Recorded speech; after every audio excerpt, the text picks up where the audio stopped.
Hola, yo soy Dayana Sierra. Para la unidad 1, lenguaje como semiótica social, yo elegí el primer texto que son tecnologías de la palabra y habla de oralidad y escritura. Entonces, este texto lo dividí en oralidad del mensaje, oralidad primaria, oralidad secundaria, retórica y literatura oral. Y además también voy a hablar sobre la conferencia de Teun Van Dijk, quien habla sobre el análisis conceptual del discurso, el conocimiento que es, sociología, antropología y lingüística del discurso. En primer lugar, entonces vamos a hablar de la tecnología de la palabra y hablamos de la diferencia que existe entre la oralidad y el comportamiento de la escritura y el análisis para la reflexión de la condición humana. La oralidad del mensaje, la capacidad de leer, y es el pasado oral donde la escritura es el complemento para el habla. La oralidad es el lenguaje incrustado en el sonido. Esto lo dice la lingüística, y la lingüística pues es la ciencia que estudia el lenguaje humano y las lenguas.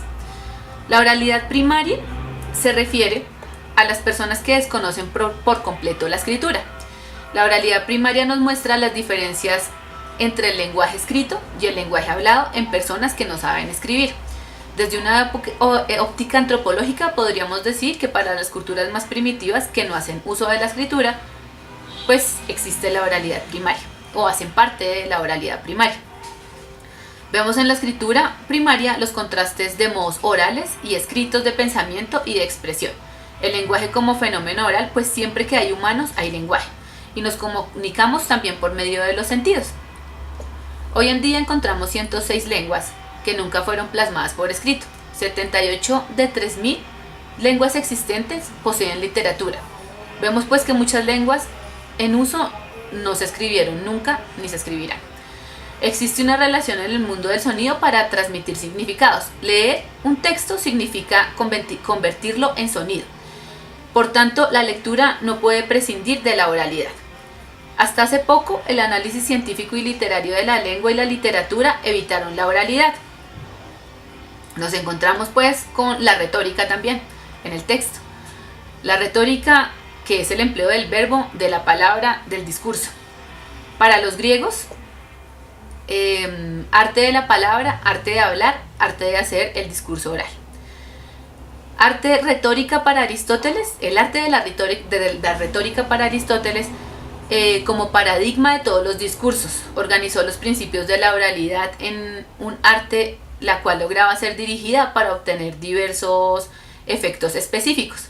El análisis del discurso de la antigüedad se estudiaba de qué era pronunciado, de su estudio, para qué estaba hecho el texto del discurso. Es decir, se estudiaba a través del texto, no a través de la oralidad. Así los discursos compuestos oralmente se estudiaban como textos escritos. La literatura oral. La literatura oral o las formas artísticas verbales en el fondo eran textos y se decía que el discurso y las formas orales para el discurso eran formas desdeñadas e indignas de examen serio, o sea que no las tomaban nunca en serio, es decir, no tenían ningún valor. En el siglo XVI la literatura es igual a escritos, no a oralidad. No hay concepto de palabra para referir a la oralidad, o sea, nunca la pudieron definir en ese entonces. La oralidad primaria, es decir, carece de conocimiento de la escritura, como lo dije hace un momento, en la actualidad casi no existe. La oralidad secundaria es la oralidad actual, es la oralidad de la cultura de las altas tecnologías, es la nueva oralidad. Entonces a esto se refiere con la oralidad que se muestra en la radio, en la televisión, en el cine, en el teléfono y demás artefactos tecnológicos. No obstante, en varias culturas y subculturas, aún con tecnología, se conserva un modelo mental de la oralidad primaria. Podemos ver, pero no tocar las palabras. Aunque las palabras estén fundadas en el habla oral, la escritura las encierra para siempre en un campo visual. Una persona que sabe leer recupera plenamente el sentido de lo que la palabra significa para los que no saben leer. Descripción por omisión, eso sería entonces literatura oral. El texto de una persona de una cultura oral primaria representa una derivación regresiva. Entonces, quiere decir que pues obviamente no van a tener ninguna progresión. Hablando entonces ahora de la conferencia de este señor holandés Teun van Dijk, que es lingüista. Entonces él habla y se refiere a la comunicación, al discurso, al análisis del discurso. Él dice que él hizo como su trabajo a través del racismo, entonces estudiando como las ideologías que son la base del conocimiento. Entonces para él eso era como la base del discurso, la parte cognoscitiva, que es como la condición social, la cognición social y la dimensión social. Entonces hablaba como la base del conocimiento como una parte de una comunidad epistémica. Entonces decía una cosa, que el conocimiento y la noción del conocimiento por medio del discurso era una relación fundamental.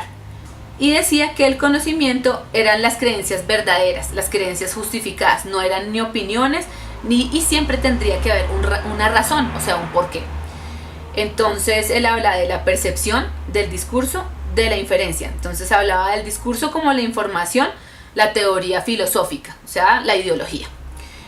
Las nociones relativas al conocimiento encierran comunidades epistémicas y cada comunidad tiene sus propias justificaciones, sus propios criterios y sus propios métodos, y eso es como una noción social. A eso se refiere como al contexto. Entonces a partir del contexto pues todos tenemos diferentes ideologías, diferentes criterios y métodos porque pertenecemos a diferentes culturas. Entonces la escritura de un discurso se activa con el conocimiento para establecer coherencias. Tiene que haber siempre una coherencia en el discurso. La producción automática del discurso es psicología del discurso. Entonces son como esas cosas que uno ya tiene como la oralidad dentro de su oralidad primaria, que son el habla como tal. Entonces es como cuando uno aprende a hablar, entonces esa es la psicología del discurso. Lo que uno ya conoce, lo que no es el conocimiento más avanzado, sino el conocimiento primario. Habla de la memoria semántica y de la memoria social. La memoria semántica, las cosas que todos conocemos. Y la memoria social, como las comprendemos, la presuponemos en el discurso público. El análisis conceptual, los prototipos, el modelo mental. Entonces habla que todos tenemos modelos mentales porque según lo que nos muestran. Entonces una noticia en un periódico, una noticia audiovisual, entonces eso es como un mapa mental de lo que nosotros ya conocemos. La ideología, el conocimiento y el conocimiento producen mapas mentales. Entonces dice que una universidad es una institución epistémica porque hay interacción de conocimiento. Entonces hay una enseñanza del discurso. El diálogo entre estudiantes vendría siendo el discurso sociológico, el diálogo entre estudiantes. El diálogo entre maestro y estudiante sería sociológico. Las variaciones culturales, sistemas de antropología, criterios del conocimiento dominantes, según la tribu en la que se vive, sería la parte antropológica. Y las estructuras de la narración serían la parte lingüística, la forma como se narra, las nociones que necesitas de conocimiento para poder expresar tu discurso. Entonces creo que eso es como la explicación del tema que me tocó a mí. Espero que haya quedado claro y que podamos hacer bien el trabajo colaborativo. Saludos a todos.